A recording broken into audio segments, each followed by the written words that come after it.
Where's your head at? Where's your... And that's why I don't do 2 shows a night anymore, babe. I won't do it. All right. Oh, hey, it's the Mario stuff. We gotta get rid of that Mario and Donkey Kong. Hey, bye.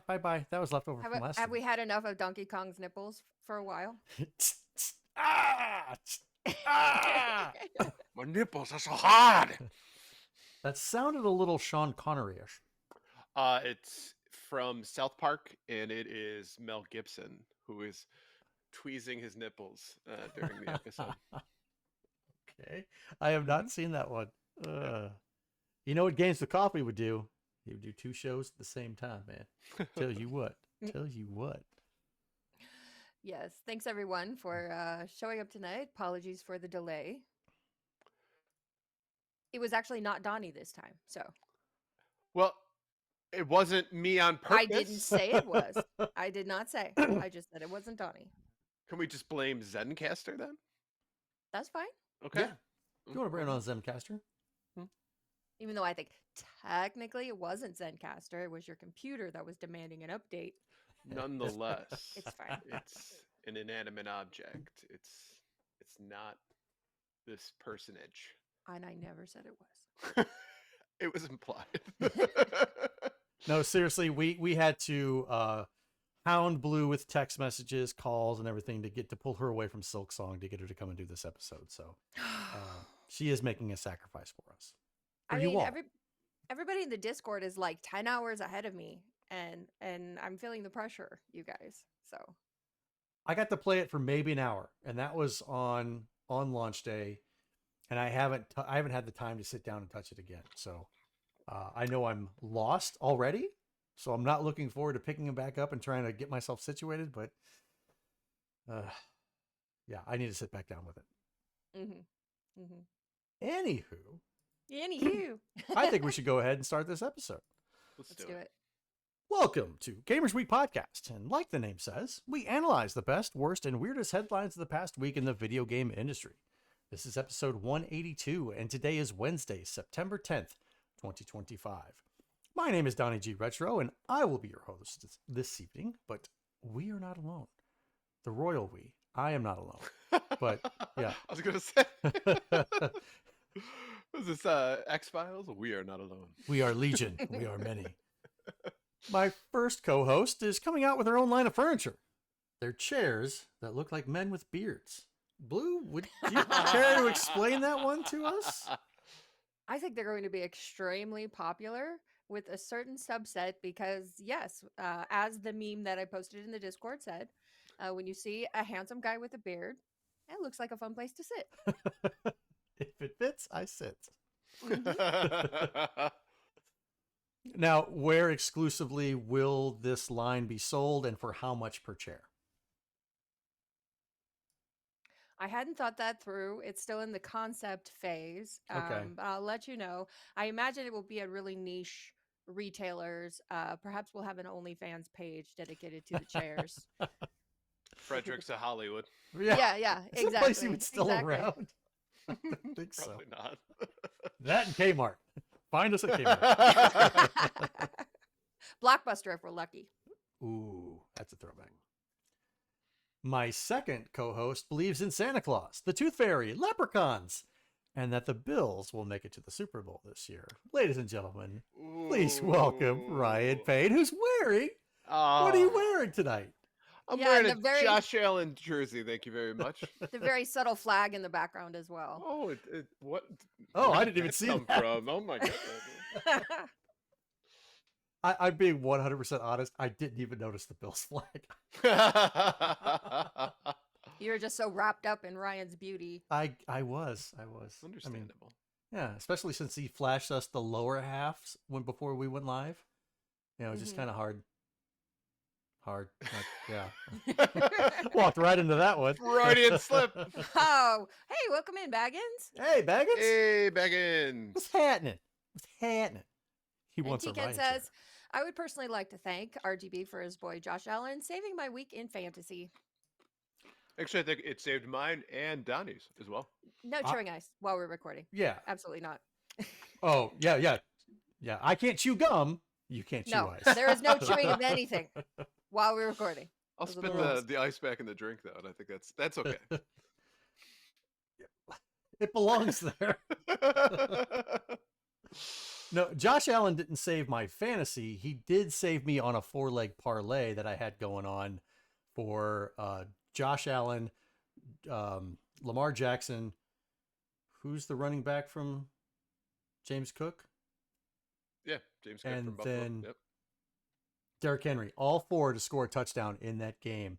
And Josh, all I need, the last leg was Josh Allen, and he did it twice, man. So good, he did it twice. Yes, very important. But I think we should say that we just at this moment got a brand new Patreon member. Oh, we did? Sirum 11590. Oh, no kidding. Hey. Welcome. Hey, welcome in. Welcome to our community. We can't wait to see you in the Discord and hang out with us and corrupt your evil mind.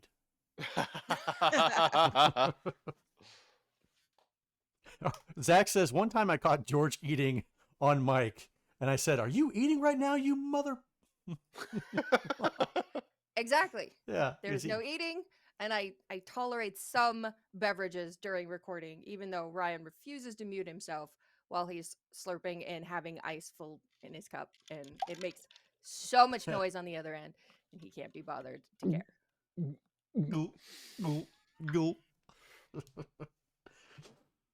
Want to start your own podcast? Maybe with soothing kazoo music to help enrich your pet manatee while it's home alone. I don't think I can do a kazoo. No, never mind. You'll need a place to host your show. Buzzsprout has a user-friendly interface, great analytics, and resources to help grow your audience. Use the link in the description to get a $20 credit when you sign up for a paid plan, and $20 is $20.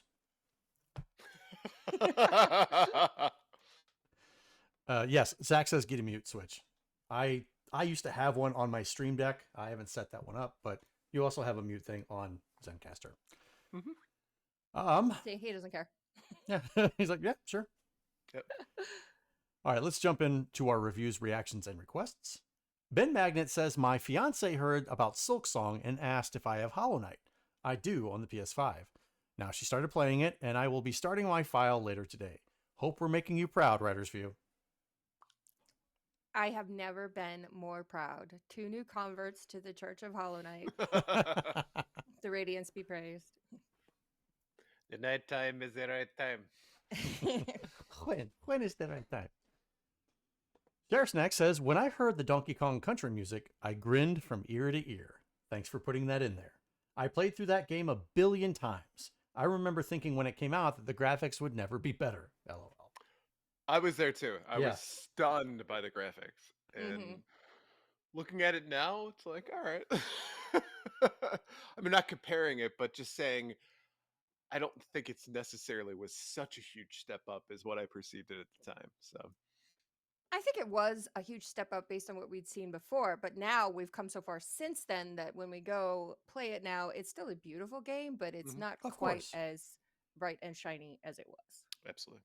And if I remember correctly, you know, if you look at what they use or how they use the sprites in Donkey Kong Country, Killer Instinct was the same way because that was developed by Rare and they used the same post modeling or whatever it was to render the characters and everything like that. So there is a significant correlation between the way models are or the characters are in Donkey Kong Country and Killer Instinct, at least the original one. And Go Hobo Go says the worst part about not being able to make it to the live stream is when you listen on Friday and you think of a really good joke or quote that would have been perfect at the time. Instead, I tell the joke to myself as I sit crying in the corner of my shower. Well, I mean, obviously we would love you to make the live show. But, you know, we'd be happy to listen to your jokes. Send us an email. Let us know.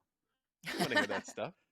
I mean, all of us spend plenty of time crying in the corners of our own showers, so we get it. Oh shit, you're right. Yeah. All by myself. All right, let's go ahead and jump into our patron shoutouts. We couldn't do what we do without the help of our gorgeous patrons. Here are the generous folks supporting Gamers Week on Patreon, and we have a new patron to announce as of 2.5 minutes ago, I think. A big thank you and welcome to Sirum11590. They'll be joining Have a structured settlement or annuity and need cash now? Call your boy J.D. Wentworth at 877-CASH now. Mega Retroman, Gamatroid, Moradib, Michael, I ate grain berets for breakfast, and right now I'm very hungry. And that's as good as you're going to get. Lookite, Emo-esque, Bill Tucker, you know, the bleeps, the sweeps, and the creeps.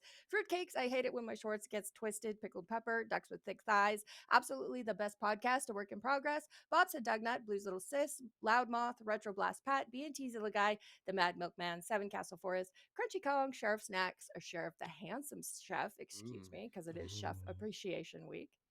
Frank Grande, Love Retro BTW, Steven Sand, Ramboski, Terry Canair, Don't Make Me Pull This Car Over, Games with Coffee, Hybrid Divide, You Fall Before Me, Davey PGH, The Pixel Pond Family, including Shannon and Luke, Zach, aka Old Cluster Nuts, Puzzle Butter, Number One Blue Sick Voice Fan, John Barron, Sassy Sony, and Evil Lust. If you like what you hear today, and we really hope you do, please consider joining us on Patreon. Your support helps cover the cost of producing the show, as well as other cool stuff we'll be doing, like prizes and giveaways. You'll also gain access to our bi-weekly patron-only bonus cast called Gamers Week Uncut, Patrons with Benefits. Visit patreon.com/gamersweek or follow the link in the show notes to learn more.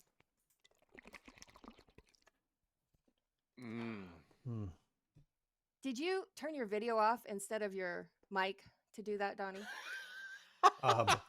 No, I accidentally hit the wrong button and then I turned my video back on, Blue. It says loading video on our side. Yeah. Are you kidding me? We can't see you. No. I can everybody can, I can see it on the stream. Oh no, because in on your side of things I get that, but we can't see you, which I will say I'm not complaining. Just hey, you dick. Well, if the chat can see you, I suppose that's all that matters. I did not mean to press the video button. I apologize. It's just things happen, okay? Out of all the problems we're having with Zencastr, you're pulling this shit now? I'm poking the bear. I'm like, hey, do something. Oh my god. Okay. Wow. Yeah. Well, on that note, let's jump into the headlines. All right, this headline segment is proudly sponsored by Absolutely the Best Podcast, a work in progress. Each episode, George and Zach discuss and rank all the best things, starting with deep dives into every movie in the Marvel Cinematic Universe. This week, they've got a trivia question. Sony PlayStation's launched in North America 30 years ago this week. Wow. What year did Sony stop making the original PS? Visit them at absolutelythebest.net or follow the link in the show notes. Oh, I thought it launched in 94. Based off of this, though, I want you know that Zach checked. Well, not only that, is it was surprising because it wouldn't be mundane. It wouldn't be like, oh, as soon as the PlayStation 2 came out. Thank you. I love that voice. And so the other thought to me too is like, was there someone else who was making it? So like, if you look at Tech Toys in Brazil, they were still making the Sega Master System into like the early 2000s there. Yeah, so but I'm wondering if it's something like that. I don't think any other company was tasked or had the rights to develop a PlayStation. I think it was just all the original Sony. PlayStation. Yeah. All right, so it came out in 1995 in North America, 94 probably in Japan. Let's say it had a run of 10 years. I'm going to go 2000. You know what? We'll give it one extra year. I'm going to say 2006. That was my guess as well, actually. Yeah, I was thinking 2004 to 2006 because typically, I mean,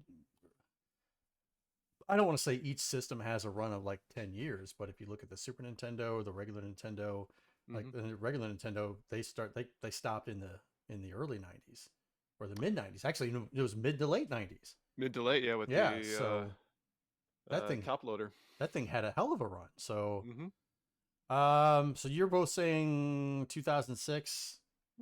I'll say 2005. The answer is 2008.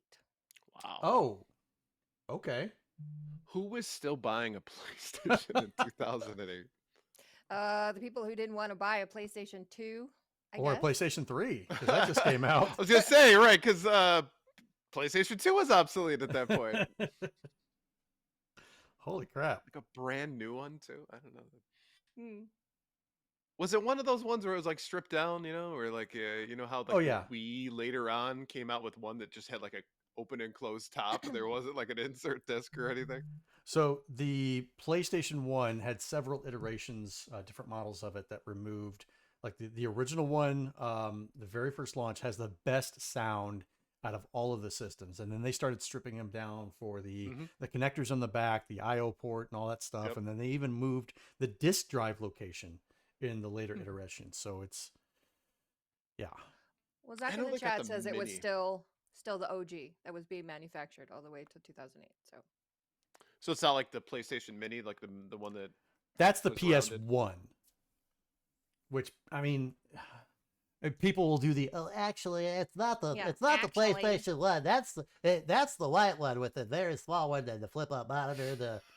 And just say the original PlayStation. Okay. Yeah, that's how much I care. Exactly. Interesting.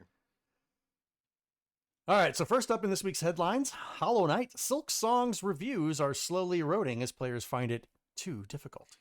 It's no secret at this point that Hollow Knight Silksong's launch has been a smashing success, so much so that the game crashed online PlayStation, Xbox, Nintendo, and PC stores as players rushed to download it on launch day. The latest data highlighting the Metroidvania game's strong start comes from Alenia Analytics, which states that the Hollow Knight sequel has already seen more than 5 million players since releasing September 4th. However, you only need to glance on social media to see that some folks have been struggling with their journey through Farloom. Many are even going so far as to say that Silksong is way too difficult to be enjoyable, or harder for the sake of being harder. Despite being an overall amazing game, Silksong is still a Souls-like at heart, which means it aims to test your skills at almost every corner. And as time has gone by, Silksong's review aggregation on Steam, excluding Chinese and other ones that were proven to be review bombing the game en masse due to translation issues, has been decreasing. From 80% positive yesterday to 70% from from 80% positive yesterday to 77% positive today, there is a clear downward trend in the reviews. This is out of 93,296 reviews at the time of writing, so a pretty substantial sample size. Scouring the negative comments, there is one primary theme: difficulty. Players are complaining, and not in small numbers, that Silksong is way too difficult, bordering on unfair. For its part, Team Cherry is well aware of player struggles and has promised an upcoming patch looking to fine-tune the difficulty in the game's early areas. I say no, nay, Team Cherry. Keep it as it is. Tell the players to play it as it lies. Shut the fuck up and just play the game and get good.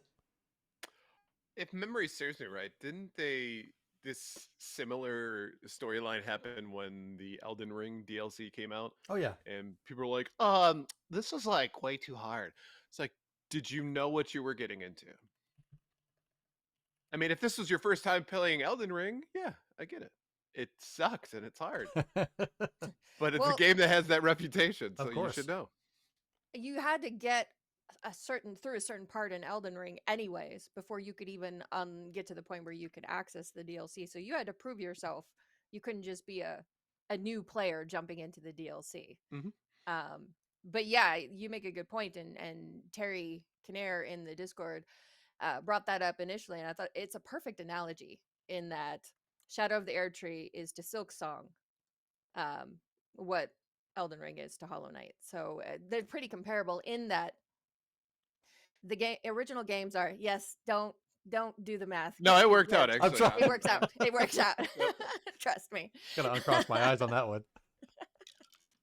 Because they're both sequels or additions to games that were famously difficult. But if you look into the communities that play these games, people have absolutely broken them. They know how to speed run them. They know how to do all this kind of stuff. No hit runs, level 1 runs, all this kind of stuff. The most difficult parts of the games, like the pantheons in Silksong, people make those runs their bitch. They speed run them. They do all kinds of stuff. It's crazy what they can do. So if you're the dev and you know that this community is looking for more, you can't just have your next game be the same. Mm-mm. You have to dial it up, knowing that these people have already mastered what you've given them before. They have the skills already. There's not that same learning curve is not going to be there. So you have to dial it up. And if you didn't, they would be disappointed in you. But of course, it's a no-win situation because everybody who never played Hollow Knight is jumping into Silksong going, what the fuck is this? So, sorry for those people, but in a lot of ways, the game's not for you. Simon Ashare brings up a true point. He said they hit us with lost levels.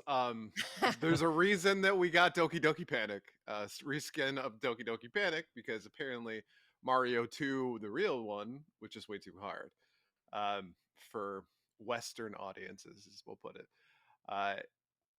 And I have a tendency, though, to agree with you, Bill, with Blue. That's a new one. Right. I have a tendency to agree with you on this one that, what made you popular, what the fans are true fans of the series are looking for, they're delivering on. So, I mean, you're not going to please everybody. It was like Led Zeppelin doesn't make movie or music that everybody likes. They led that up to the Bee Gees. As far as I'm concerned, Donnie. Jive talking. Have yourself a game that challenges you. That's what they want. Give the people what they want. And you know what? If that was just too difficult for you, then go back and play regular Hollow Knight, get used to it, and then find your way back. Yeah, I saw memes online saying that it was like comparing the Hollow Knight tutorial, which is like the first, I don't know, 5 minutes of the game where it says press A to jump or press, X to swing your sword or whatever. And then the next part of the meme was the Silksong tutorial, which is Hollow Knight. There you go. I'm only lost because I want to be, Terry. Okay. It's not like I'm so freaking lost in the game that I'm like, oh my God, this is so hard. This is so difficult. I can't find. No, it's just, I didn't have the time to sit there and focus on the game. I was just going through it. And you know what? This is a game of exploration. It's a game of exploration and mastery.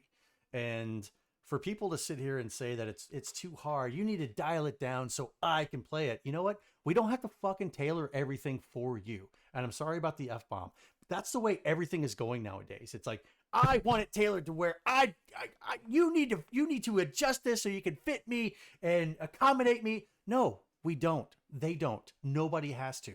So either you decide to get good at this game and put in the practice, or go play something else. Plain and simple. I mean, and I will agree with people in that Silksong is harder than Hollow Knight, hands down. It's harder than Hollow Knight. In Hollow Knight, for example, some of the bosses have some attacks that do 2 damage. So you start out with like your 5 masks, so essentially 5 hit points. Some of the bosses have attacks that will take 2 of those hit points from you. In Silksong, all of the bosses take 2 hits the whole time, even like the first like semi mini boss that you find. But having played Hollow Knight before, I walked in, I got hit, it took 2 hits and 2 of my masks, and I went, oh shit, that's the level we're at. I already knew what they were trying to do because I play Hollow Knight, so I was like, okay, better get good because these bosses aren't fucking around. So it's a step up, and either you're okay with that and you're still gonna play it, or I guess you're not. Rip that Band-Aid off pretty quick. Yeah. And I have gotten my ass handed me so many times. Like, this game is making me question whether I'm actually as good at games as I think I am. I feel like I'm bad at games now from playing Silksong. But Silksong, the existential crisis. Yeah, kind of. But the people in our Discord are monsters. Like Terry Canares, the first one, like we all suspected, the first one to have finished the game. He actually finished it already. Yeah, he finished it already. Wow. It's Terry, duh. Of course it's Terry. Sanity apparently could finish the game if he wanted to, but he's still trying to clear the whole map. But actually the winner is Luke of the Pixel Pond family, including Yeah. Shannon and Luke, who beat it the first weekend. Wow. Yes. So, I mean, there are those monsters out there who took Silksong and made it their bitch. And That's insane. this is not to say that you're not allowed to play something on easy mode or normal Sure. mode or what have you. If the game has that option, by all means, play it on whatever setting that you like, that whatever makes you comfortable. Mhm. But in games like this, which clearly doesn't have a difficulty setting, it's one difficulty. So far. You was so far. Well, let's hopefully that the devs don't be like, well, let's go ahead and do a patch. No, they're not. But like with Hollow Knight, once you beat it, you unlocked The Pantheon, right? No, you unlocked Steel Soul mode, which is permadeath. Yeah, that's yeah. So almost like there's one difficulty so far, and then when you beat the game, you get more difficulty. What was the most difficult game you played so far? So far. What was the mode in Diablo that once you die, you're dead, your character's dead, you have to start all over? Like hardcore nightmare, something like that. Hardcore mode, I think. So basically, it's a hardcore mode. So if you die, you're screwed. You're starting all over again. Yeah. And there's a lot of discourse online about normalizing playing games on easy and not being judged for playing games on easy. And that's perfectly fine. If that's what you want to do, that's what you want to do. But I also think conversely, you should not pressure anyone to dumb a game down just so you can do that. No. Totally agree. You need to put in the work. You need to put your pick yourself up by your bootstraps. Put in the work. Get good. I will also say not every game needs to be a game for you. Mm-hmm. You know, I recognize my skills and certain things. That's why I'm not playing this game, because I recognize I'm probably going to be shit at it and it's going to frustrate me, and I'm probably not going to play. So I'm comfortable with that. You know what? I can live vicariously through the two of you and everybody in Discord who is absolutely enjoying it. So as far as I'm concerned, yeah. Baggins, I am being nice. I'm being nice to those who suck at games and need an easy mode. If there's an easy mode, play it. By all means, play it to your heart's content. I don't judge. I play stuff on easy mode just to get the hang of it. And then subsequently... What? Oh, nothing. I was just trying to, trying to come down to the plebs level. Plebs. I'm just kidding. I'm kidding.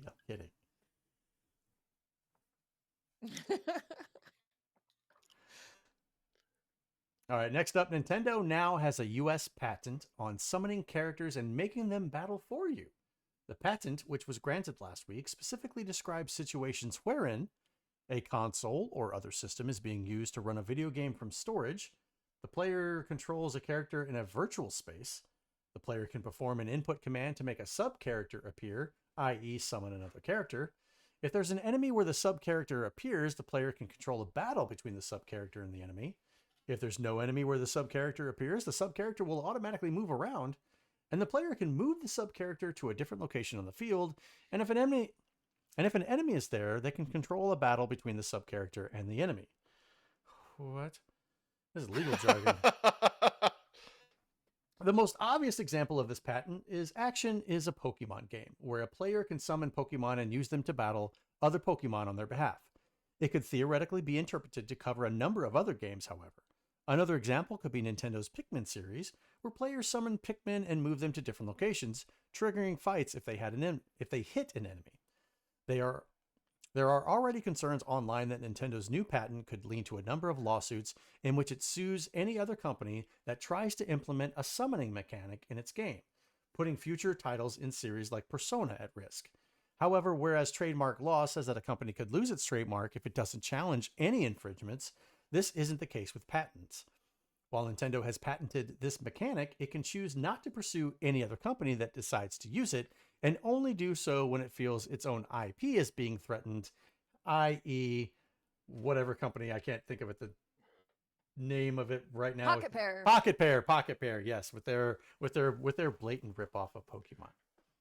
Well, thank God for this, because Nintendo isn't known for being extremely litigious. No, never. So, it's not that big of a deal because they don't have to sue everybody. They could if they want to, but they don't have to. So I'm sure that they won't. I don't understand how you can patent a genre.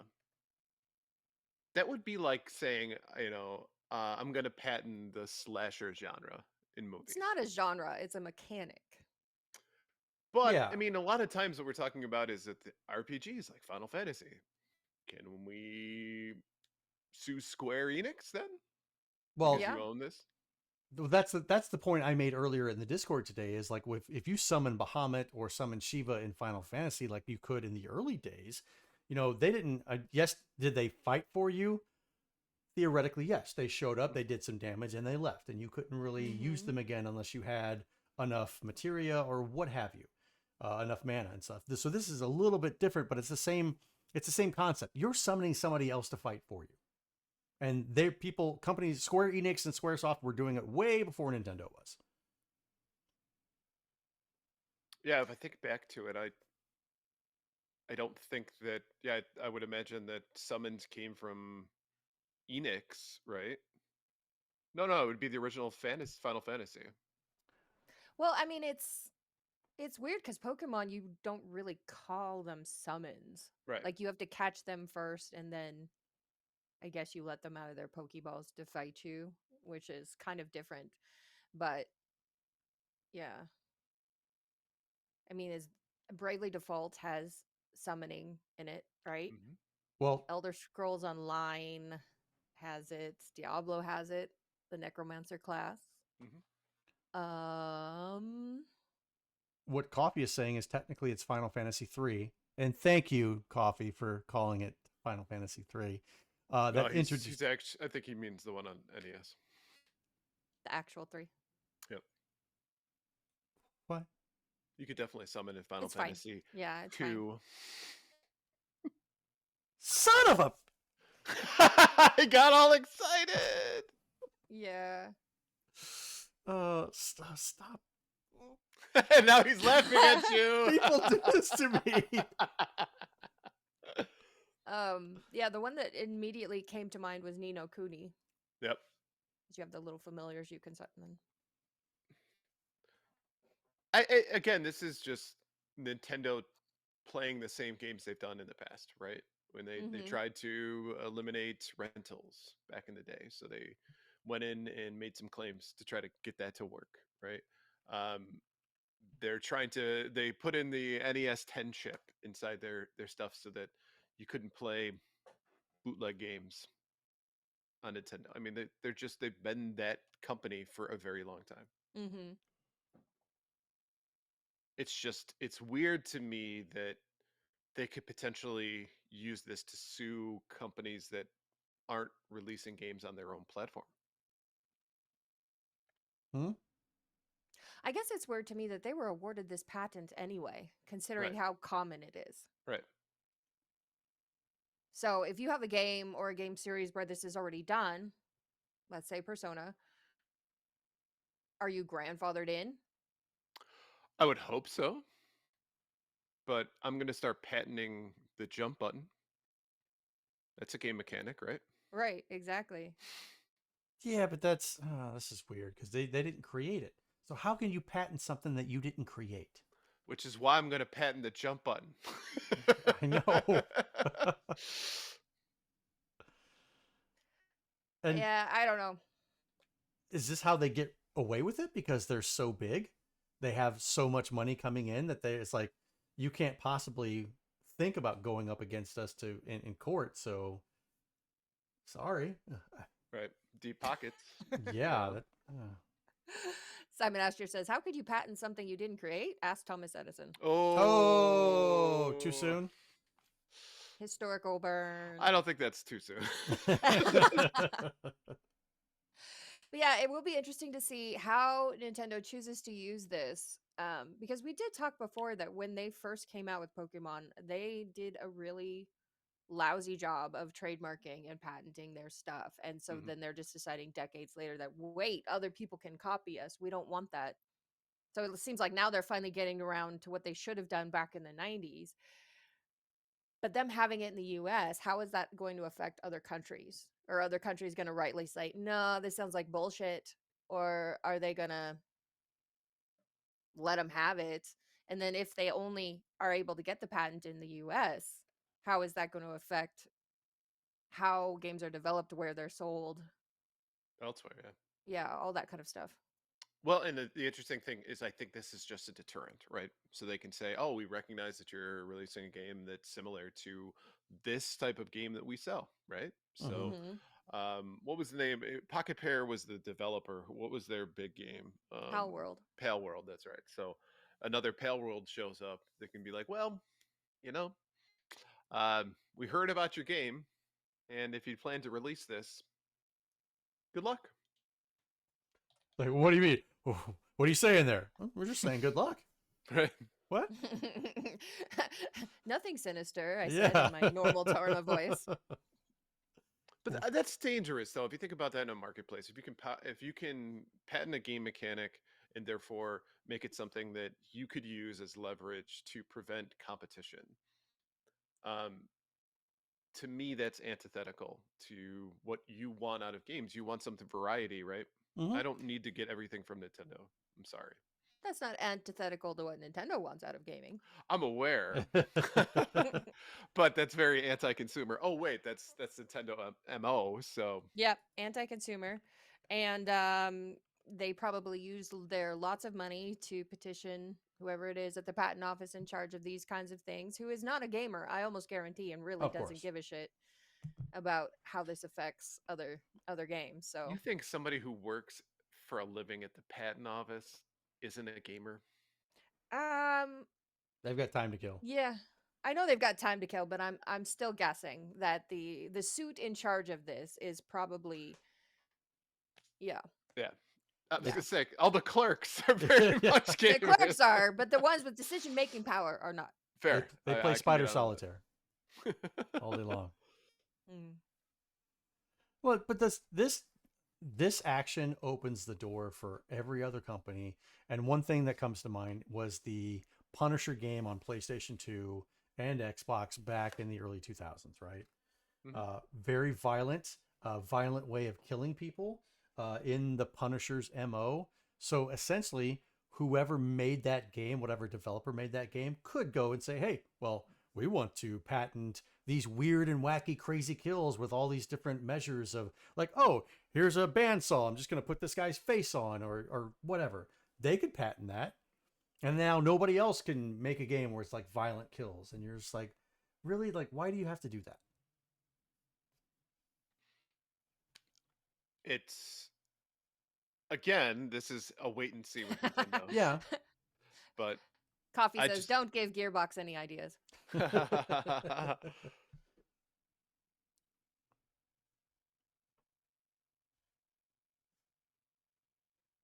That's a good question. They said, wouldn't, or Baggins says, wouldn't the dev kit supersede all the patents then and allow the devs to build the mechanics, therefore it's prior art? Grandfathered in? I don't know enough about patent law to answer that correctly. I would say if it did, what would be the point of doing a patent anyway? I Yeah, know. So leverage. Scare people. Yeah. I suspect it doesn't. Yeah, unless it's for stuff moving forward. Yeah. I know bird law, not patent law. What's your spaghetti policy? That's a milk steak. Next up, Devolver Digital co-founder Nigel Lowry believes that Grand Theft Auto 6 could potentially be the first, I was going to say quintuple game. Quintuple A game. Lowry spoke with IGN on the topic of video game delays in the wake of massive releases like Grand Theft Auto 6 and Hollow Knight Silksong. Yet even as games shifted released due to Silksong, Lowry stated GTA 6 will be an industry-shaking event on a bigger scale. There are AAA games, and then there's quadruple A games, and I'd argue that Grand Theft Auto is potentially a quintuple game, stated Lowry. Sorry, can you still not see me? Unfortunately, I can see you. Damn it. Okay. It's just bigger than it's just bigger than anything else, both in the scope and scale of the game and the kind of cultural impact that it has and the attention it demands. Adam Lieb, CEO of video game marketing platform GameSite, echoed similar sentiments in the piece, noting, I would say that Grand Theft Auto is I would say that Grand Theft Auto for the last year and a half has been part of almost every conversation around launch dates I have heard. Lowry is correct, of course. GTA 6 is positioned to be a truly monumental release, one that threatens to overshadow not just other games coming out in 2026, but prior releases throughout the history of the industry. The term quintuple A is apt to describe such a monster, though giving gaming's official first quadruple A game Skull and Bones was truly a game like no other. GTA 6 has a big task ahead of it. When do we stop? No, don't. but this Dectuple dial A goes to game? 11. I have questions. That Skull and Bones was truly a quadruple A game, and then it was gaming's official first quadruple A game. Who decided it was official? Like, is there a committee that does this? The nerds of weights and measures came together. Because what determines if it's a AAA game? The amount of money and stuff that's spent, the amount of money and the amount of hours it takes to develop it. Is that what defines a AAA game? Yeah, but there's no like threshold. You're not going to, well, if it's $120 million, right? But if it was 119, it's a double A. Like, no, Right. Like it's 119.99. Sorry, you're 1 cent before. We can't call you a AAA game. Bill, quick, buy something from the vending machine. This is marketing, right? This is marketing to a T, where you can be like, well, ours is a quadruple, ours is a quintuple A game. Yeah, it's nonsense. It's just complete bullshit. But I'm glad. Don't get me wrong, though. I do see GTA 6 being a game that is going to be expensive and is also going to do well. So I'm not saying that it doesn't maybe deserve its own category. I don't know, but who cares at the end of the day?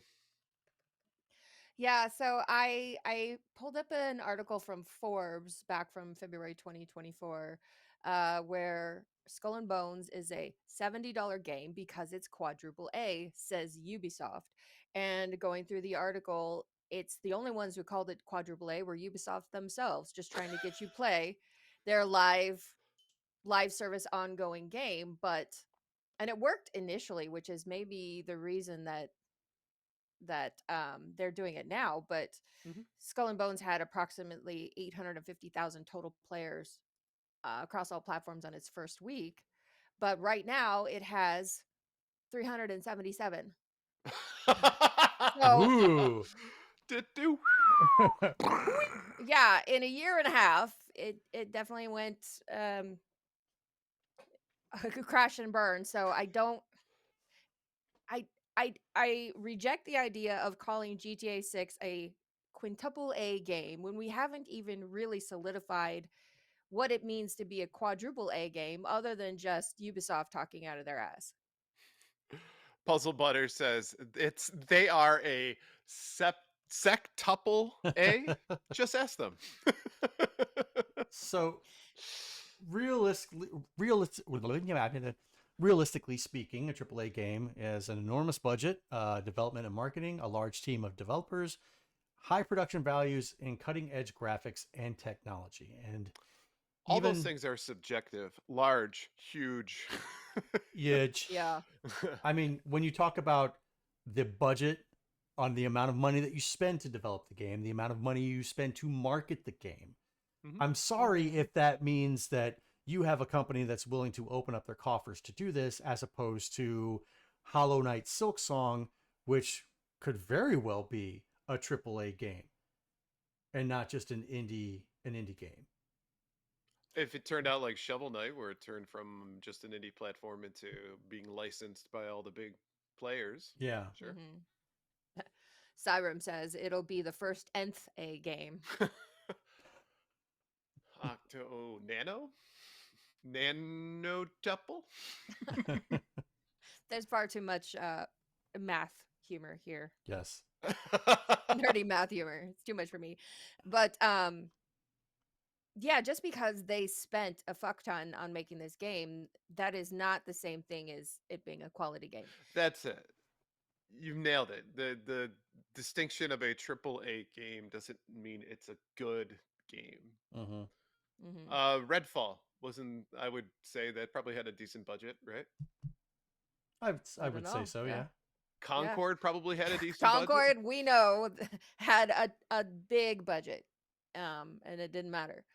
So, yeah, I guess it remains to be seen when GTA 6 launches, just because it's a highly anticipated sequel in a series that people are really, really hyped for. It's still, and I would bet money, still going to be the same GTA thing that we've seen 5 times prior. And maybe Nigel is trying to get ahead of this because I know that there's been some backsliding on making games that $80 threshold.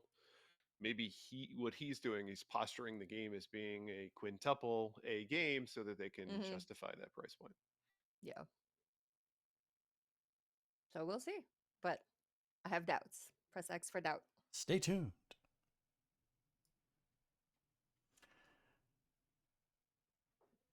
Last but not least, the new Street Fighter movie, which has been in the works since 2023, now has a cast and a release date. Oh dear God. The film Hadouken its way into theaters on October 16th, 2026, and the cast includes some big names like Jason Momoa, 50 Cent, Orville Peck, and Eric Andre. According to Eric Andres, are you serious? According to a series of posts from an X account for the movie. The film from Capcom and Legendary Entertainment will be distributed by Paramount, which announced this week that it's also working on a live-action Call of Duty movie. The log line for the film reads, set in 1993, estranged Street Fighters Ryu, Andrew Koji, and Ken Masters, Noah Centineo, are thrown back into combat when the mysterious Chun-Li, Kalina Liang, recruits them for the next World Warrior tournament. A brutal clash of fists, fate, and fury. But behind this battle royale lies a deadly conspiracy that forces them to face off against each other and the demons of their past. And if they don't, it's game over. This will be the third... Thank you. Yes, I'm a thespian. This would be the third live-action feature film based on the iconic Capcom video game franchise.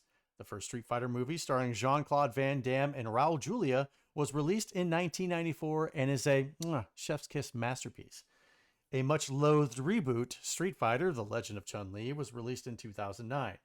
Numerous Street Fighter television series and online shorts have been produced over the years. I was hoping that Jackie Chan would come out and play again Chun-Li. I'm sorry, what? Yeah. There is a movie that he is in where he plays Chun-Li. Look it up. I've just seen the GIFs. I figured that was a skit or something. No, it's a movie. It's a movie. Mm-hmm. Oh, okay. A movie? Patron movie night. Are we talking... So it's a movie like Satan's Alley or The Fatties Fart 2? Or... What do you mean? It's a movie like Rebel in the Bronx. Okay. That's like it was movie. in theaters. Oh. Probably in China, potentially. I don't know. So Simon Esther says, quote unquote, look it up. No. No. Do your own research. I have not seen... Okay. The film is City Hunter. Okay. A 1993 Hong Kong action comedy film. Okay. What Satisfaction says, was it a quintuple A movie? I understood that reference.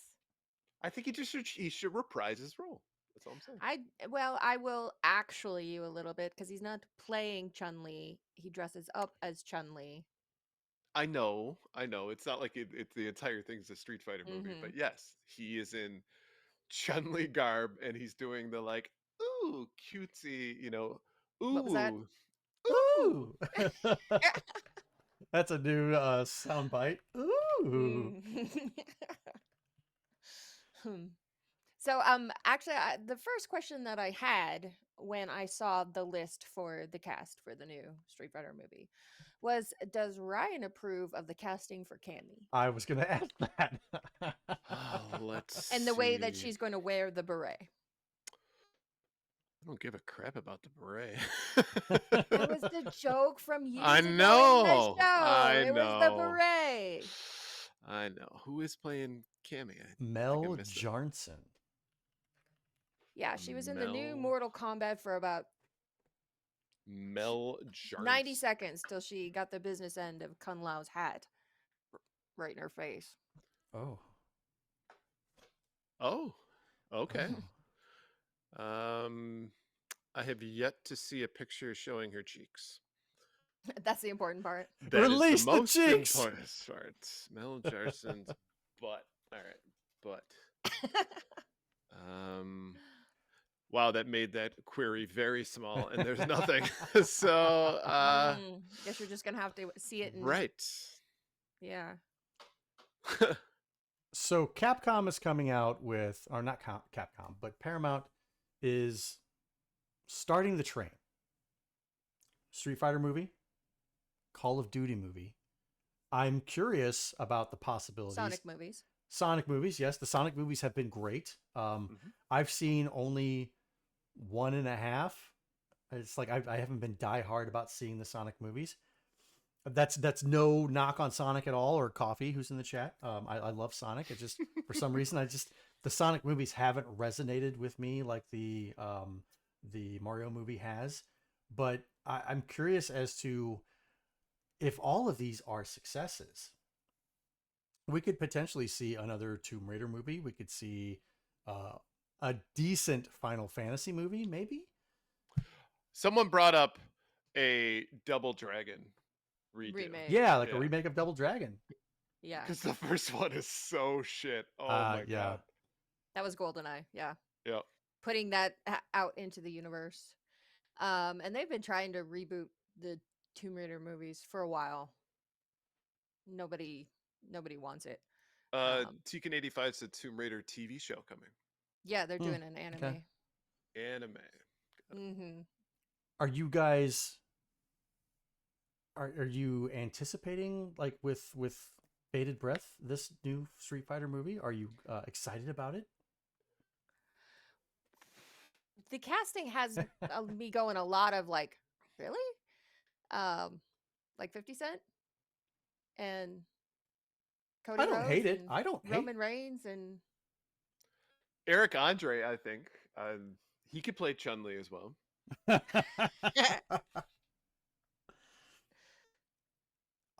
Sophie Turner from Game of Thrones will star, I think. Ooh, yeah. What was I gonna say? I just got Sophie Turner on the brain now. understandable. I'm excited for it. It's just like, okay, so whenever the Mortal Kombat movie was announced, I was hyped. I love the original Mortal Kombat movie, hated Mortal Kombat Annihilation. So I was looking for a rebound. I'm looking for something that will bring the Mortal Kombat movie back into, the hallowed grounds of respectability. And when it came out, I loved it. I know Blue wasn't a fan of Cole and his like whole story arc and everything like that. Yeah.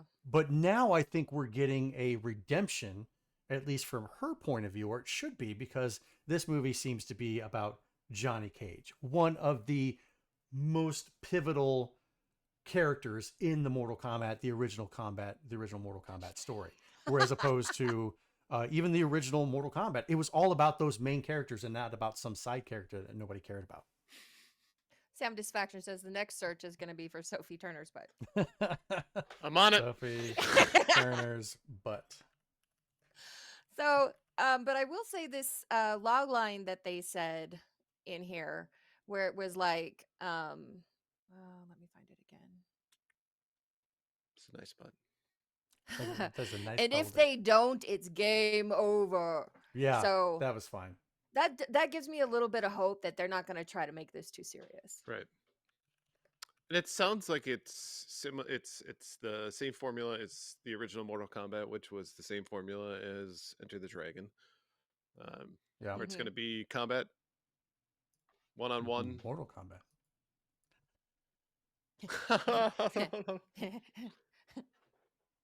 I hope that there is some fan service from the original. Of So course. I hope Jean-Claude Van Damme shows up in like the crowd and gets like punched in the face or something. You know. Can we get Kylie Minogue? Yeah. Right? Wouldn't mind seeing her cheeks either. There's a theme. Yes, there is a theme. Yeah, there's a theme. You didn't really see her cheeks in the first one, though. I know, so we need to rectify that. Yeah, a redemption. Rectify it. Can we Rectify it? Rectum. It almost killed him. Can we see Natalie Dormer's cheeks? All the cheeks. All of them. Release the cheeks. Only one Cammy in the movie, guys. Sorry. I'm excited. Well, I mean, there were multiple cameos in the game, right? Different skins and stuff, and so I mean, we could have more than one cameo. Well, see, punctuation is key here, Puzzle Putter. Service me, Ryan. There was a dash, so it was probably there wasn't a comma. She got it covered. Don't worry. DJ Kwan says cheeks. Cheeks. Cheeks. Natalie Dormer, so I think this discussion has gone completely off the rails. Oh yeah, it's. You brought up Cammy. It's your fault.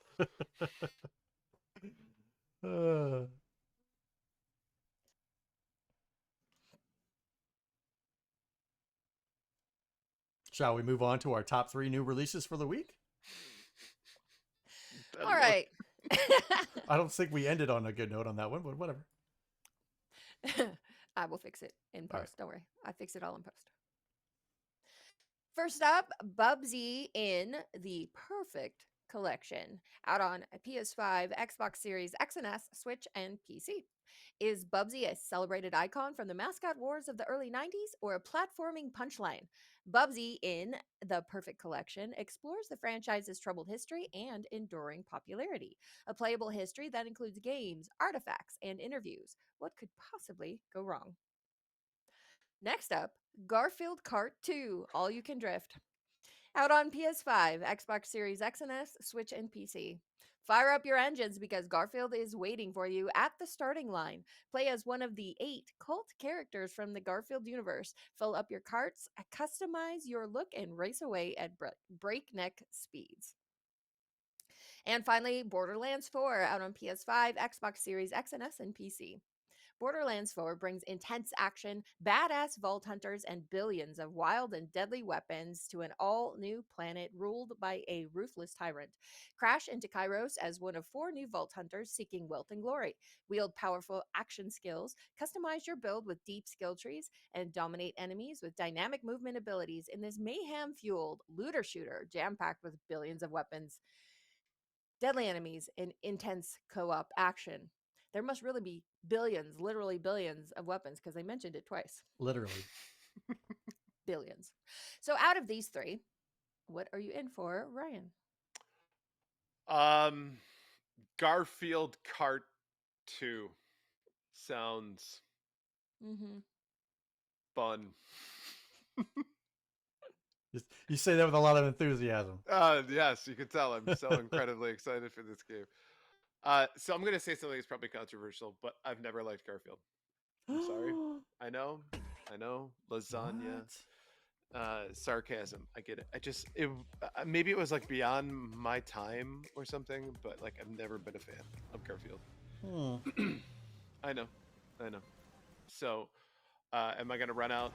I don't have enough nostalgia for Garfield to buy a game that's a poor man's version of Mario Kart. So, which brings me to Bubsy. I'm really looking forward to watching other people play this game for 3 days. Yeah. It's going to be all over Twitch, and then everyone's going to forget about it.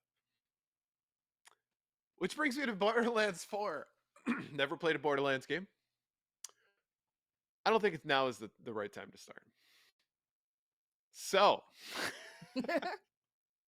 we are scoring a grand old goose egg this week. I am not picking up any of these games. Okie doke. What about you, Donnie? I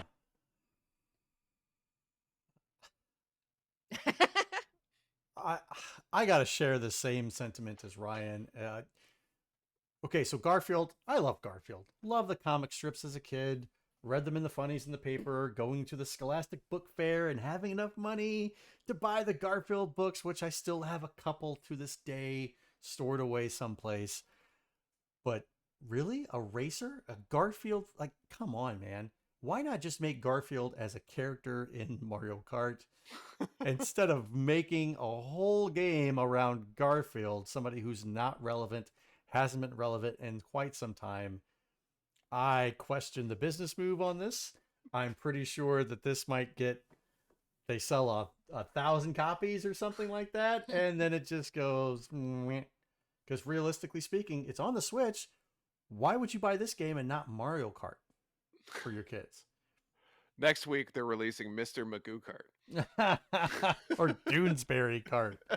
Well, for one, Garfield Kart 2 All You Can Drift has a standard price of $29.99 versus $80. No way I'm paying $30 for a Mario Kart ripoff. Well, this might be for the budget conscious family or whatever. If you can't afford, sorry, I just can't afford $80 for this, but here's a racer that you could play with your friends. Mom, nobody's playing this game. You can still play the game and have fun because it's got the same mechanics. We got Mario Kart at home. Exactly. Yes, we do. The Chef Boyardee of Mario Kart. So, controversy here. This is actually the third Garfield Kart game. But it says 2. But it says 2. Yeah. Because apparently there was Garfield Kart, the original, in 2013, and its successor, Garfield Kart Furious Racing, in 2019, which apparently had a total of 10,221 known purchasers. So how much do they think they're... So it was enough, I guess, for them to make a sequel. But if the price point is completely different the last time that they sold it, it's probably more. So you're $30 for this game, they're going to see that amount of people drop.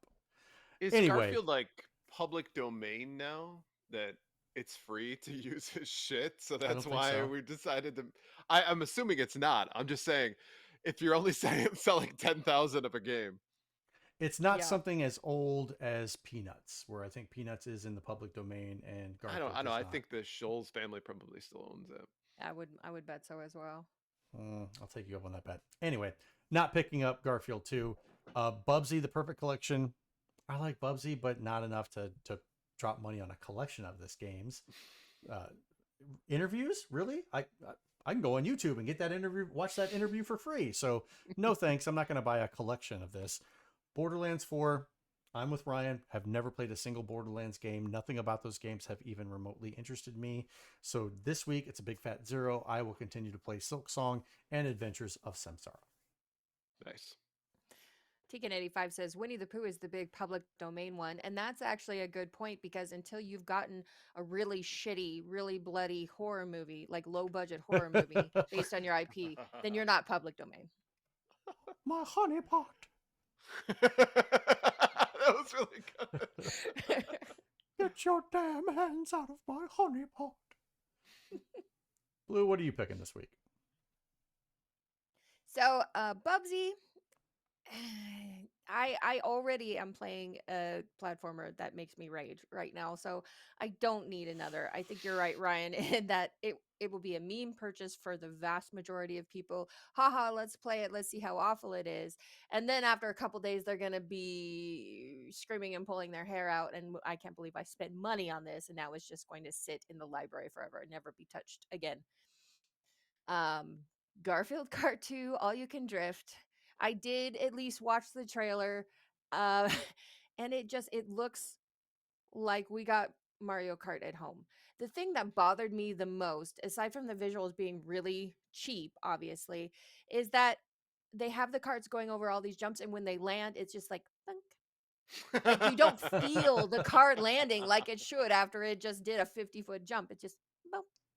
So the whole thing it just feels like they half-assed it. And I was a huge Garfield fan as a child, and then Mm-hmm. I grew up a little bit and I realized how one note it is, and there's really nothing to it. But there's still some nostalgia for those characters, and I think what they should have done instead, if this IP is available for gaming, is they should have made like a Untitled Goose Game type scenario for Garfield to run around and cause trouble.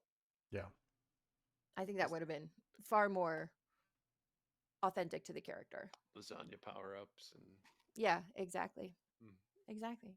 Kicking dogs and all that kind of stuff. So Hey, no.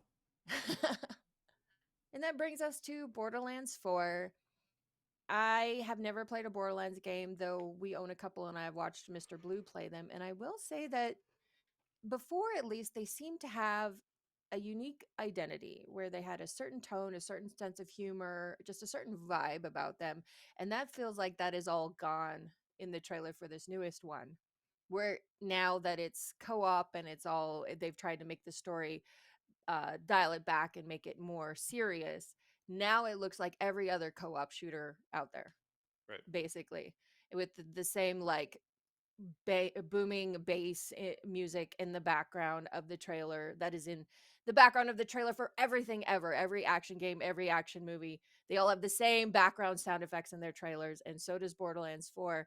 And it just seems like whatever was unique about the series is not present in this new one. Now I could be wrong, this could be just the trailer, but that's my initial thought on it. So we are having a queen sleep this week of all goose eggs. Wow. I think, is that a first? I don't think so. No. I think No? we've done it 2 or 3 times Yeah. before. All right. It's Yeah. rare. It's not a first. Yeah. Yeah. All right, so before we move on, let's take a quick break to talk about our sponsor. This segment is proudly sponsored by the Retro Game Club podcast. It's a fantastic family-friendly retro gaming podcast, and each episode, Rob and a guest pick 2 games to play and discuss, as well as other news, interviews, and other topics. They'll be playing through Banjo-Kazooie and Castlevania Bloodlines. Visit them at retrogameclub.net or follow the link in the show notes. I got to play Castlevania Bloodlines for the first time for an episode of Retro Blast podcast. And I have to say, I was super impressed with that game because I didn't have a Genesis growing up. So I Yeah. actually bought the game and played it. And it is such a love letter to the like original NES Castlevania games. I would argue, and I'll probably catch flack for this, I think it's better than Super Castlevania 4. Oh, I Hmm. 100%. I will say there are a lot of people who just clutched their pearls, though. Well, you notice I was clutching my little goth choker.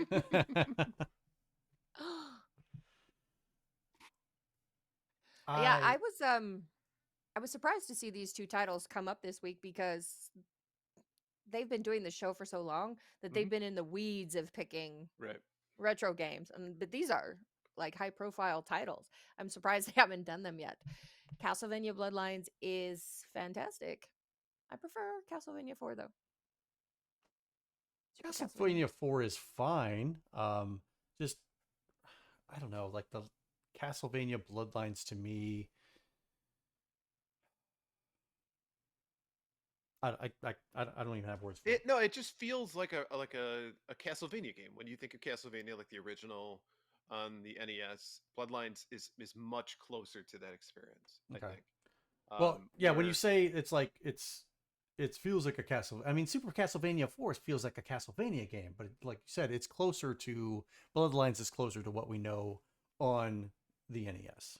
Right, the mechanics are similar. They've added a lot of stuff in Super Castlevania 4 that, yes, it is a Castlevania game, and it certainly feels that way. It's further away from the experience of the first one. I mean, You don't like the Castlevania. Wiggly Whip? Yeah, they're just yeah. I was gonna say that. It just sits there. What? It just dangles. What's not to like with the dangly Wiggly Whip? Like, oh, I could do something. I mean, Castlevania 2 is still a Castlevania game, but it's far away from being an actual, Castlevania game. So It just has that awesome soundtrack. that's the only thing it has going for it. Fight me. I will not. That's right. Yes, I agree. With some cattails. Some dangly cattails. I think you two should square off with Wiggly Whips.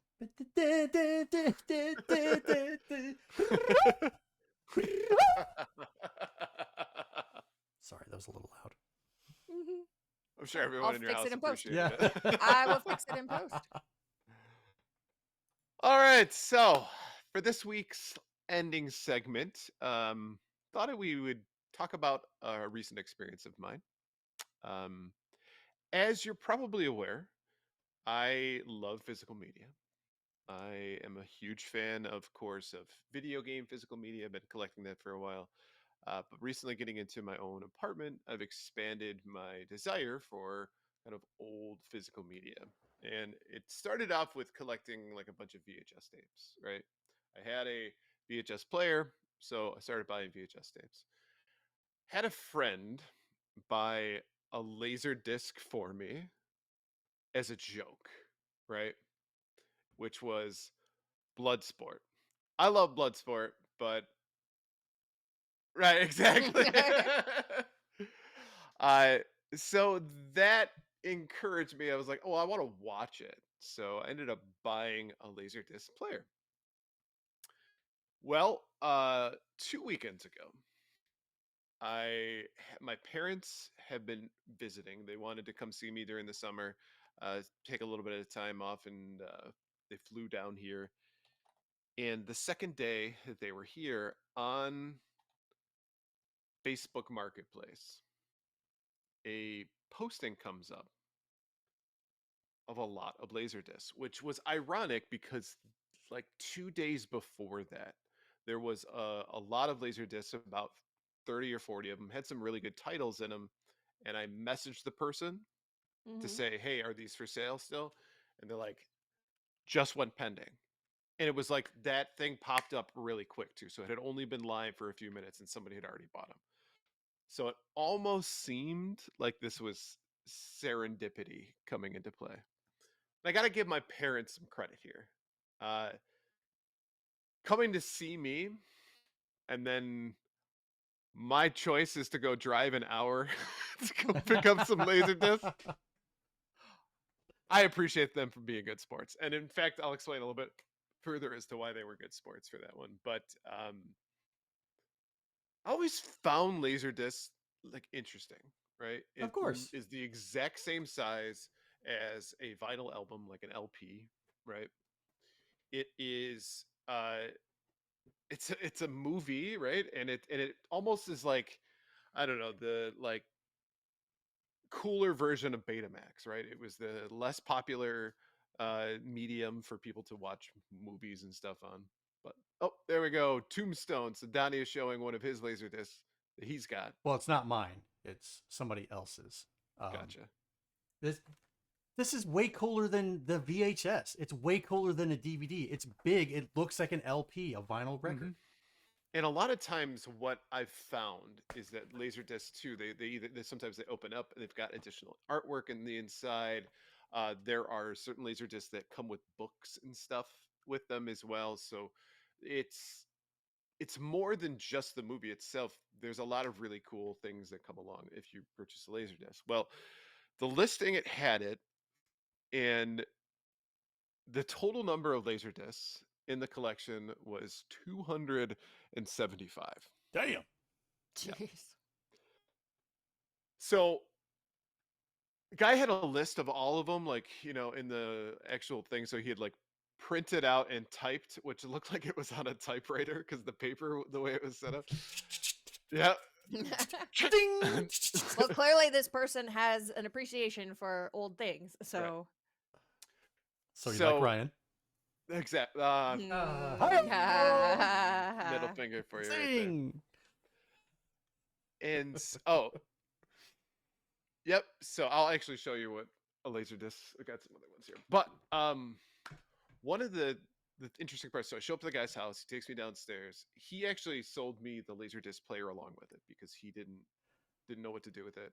And his Laserdisc player does not require me to flip the Laserdisc when one side is done. Nice. Fancy. Right. So now I have 3 Laserdisc players. 2 that work. that's a whole other story. But it was interesting going down into his basement. So he had a setup in his basement like it was a theater setup, where it's got all those different, Rocketeer, nice, very nice. And so I get down there and I look up, and its entire wall is those IKEA cubes, right? Mm-hmm. And I Like that? didn't, yeah, similar to that, but imagine the entire wall and then all the way to the ceiling as Ooh, well. okay. So I get down there and I see all of them, and I was like, holy shit, is this everything? And then he goes, all right, so from here over are the laser discs. I was like, oh, thank God. Because to the other side of it, it was floor to ceiling of it, and it was all albums that he owned. So I was like, all right. Are those for sale? Right. Or... I just said, like, how the hell am I going to get this home? I brought a 79 Pinto, man. Right. And so my dad and my mom are with me on this trip, and I'm downstairs. I must have been down there for like half an hour talking to this guy. But the thing is, like, I don't have anything to carry this with to bring it. And he didn't plan on figuring out how I was going to transport it. Yeah, that's a you problem. Yeah.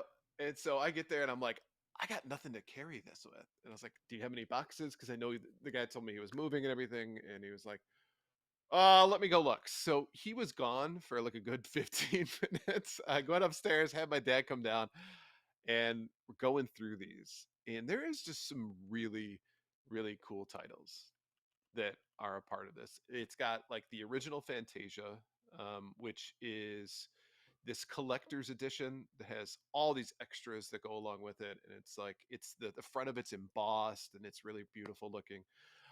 It's got things that are much older. So the old school, like black and white, silent Dr. Jekyll and Mr. Hyde is on there, Ooh. right?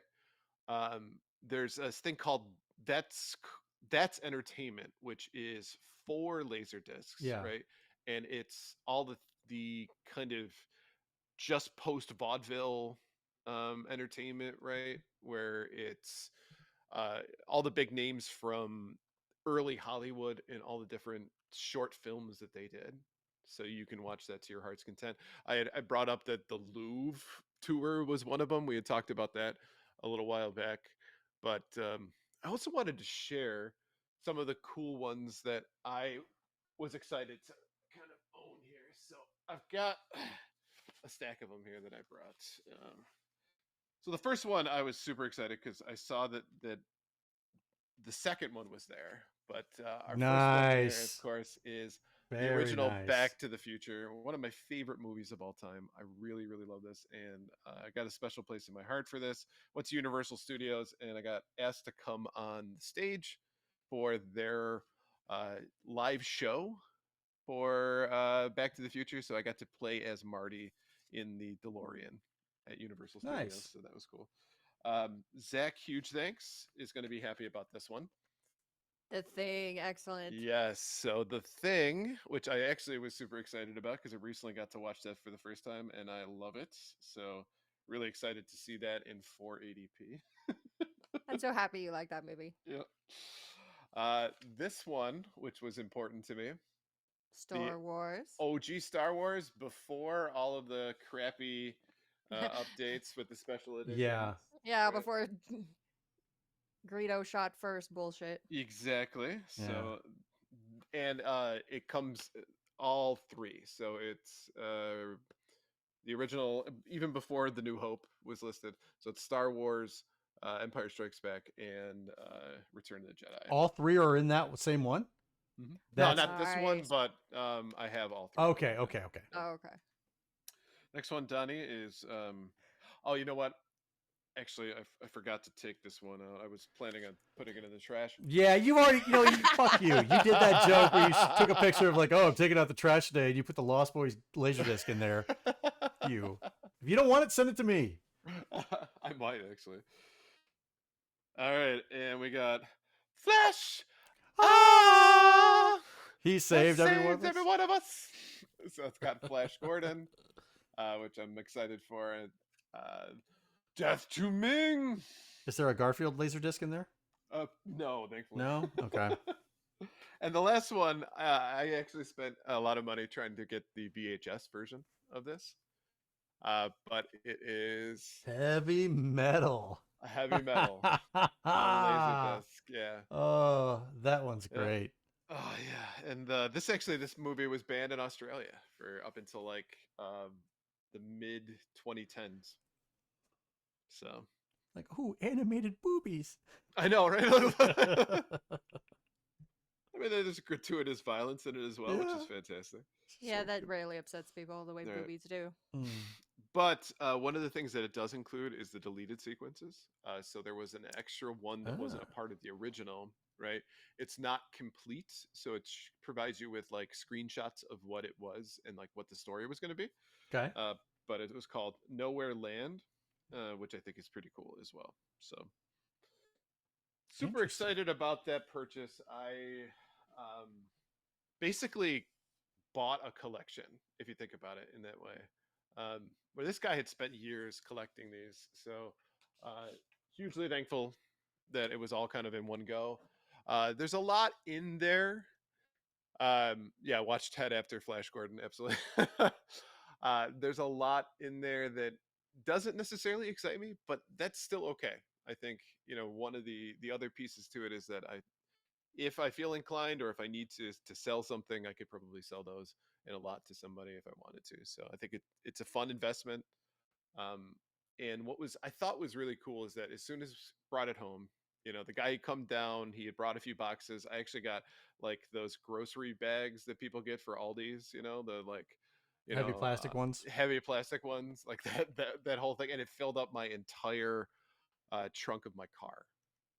So get it home, unpack it, and that's what me and my folks did for like a day and a half, was just watch Laserdiscs, which was super fun.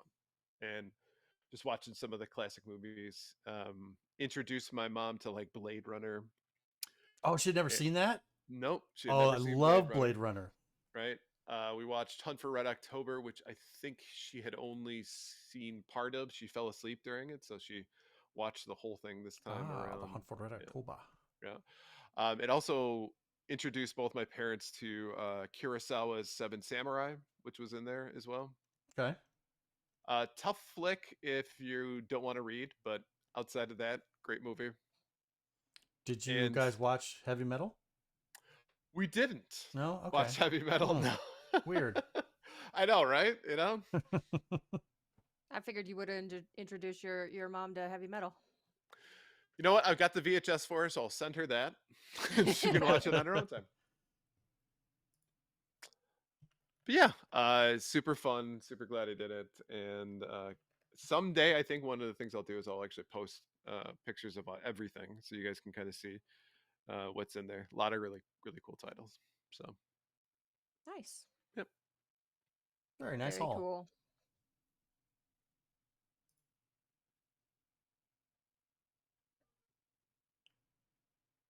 There's no outro for that? I'm done talking. Okay, there you go. So now that Ryan's done talking and telling us about his tales and going down into a strange guy's basement, we can wrap up this episode. Thank you for listening to episode 182 of Gamers Week Podcast, and a big thank you to the Retro Game Club Podcast, Love Retro BTW, Pixel Pond Production Company, and Absolutely the Best Podcast, A Work in Progress, for sponsoring this episode. Don't forget to check out their links in the show notes. If you want to connect with Gamers Week, follow us on Twitter and Blue Sky at Gamers Week PC. Watch us right here on Twitch at twitch.tv/Gamers Week Podcast, where we will record live every Wednesday at 8:30 p.m. Central Time. You can email us at gamersweekpodcast@gmail.com. You can visit our merch store at gamers-week-podcast.creator-spring.com. Or if you want to do it the easy way, follow the link in the show notes. And last but not least, join us on Patreon at patreon.com/gamersweek. And finally, since you made it all the way to the end of this episode, please leave us a rating and a review to let us know how we did. We really do value your feedback. And while you're there, consider subscribing on iTunes, Spotify, or your podcast platform of choice. Now, I want to say something really quickly, and that Ryan has started to become me. I go into strangers' houses and their basements for video games. Ryan does it for Laserdiscs. So we all have our kink that we're willing to just bypass all logical thinking to get our hands on them. And we've now found Ryan's. So what am I willing to go to a stranger's basement for? I already have Silksong. Anonymous sex.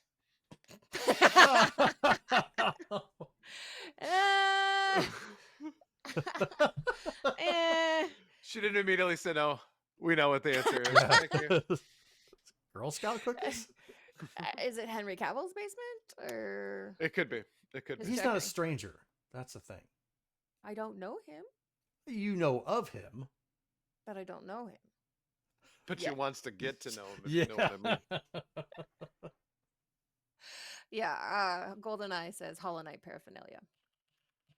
But That would when work. That is enough Hollow Knight paraphernalia? When is the enough limit enough? does not exist. The limit does not exist. Okay. Yeah. I've gotten asked that question before. When is enough enough? And the answer is always never.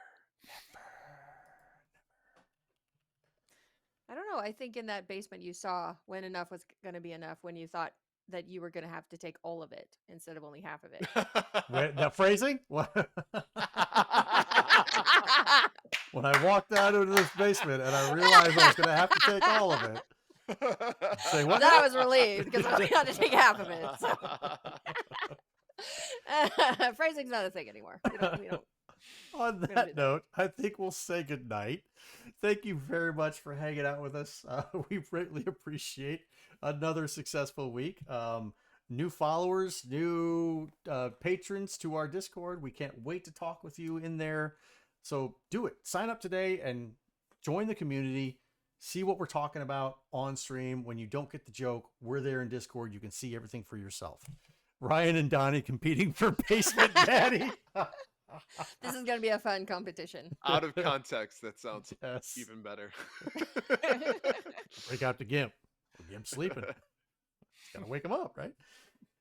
Thank you again. We'll be back next Monday for a live uncut and next Wednesday for a live episode. So thank you again. Have a good night. We'll see you later.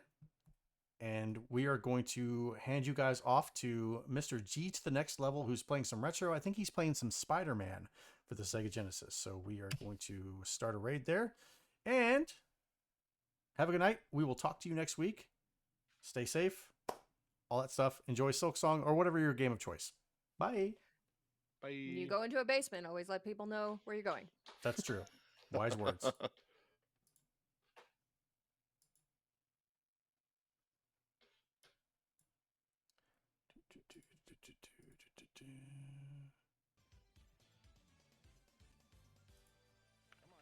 Come on, buddy. Come on. Hey, what's going on, guys?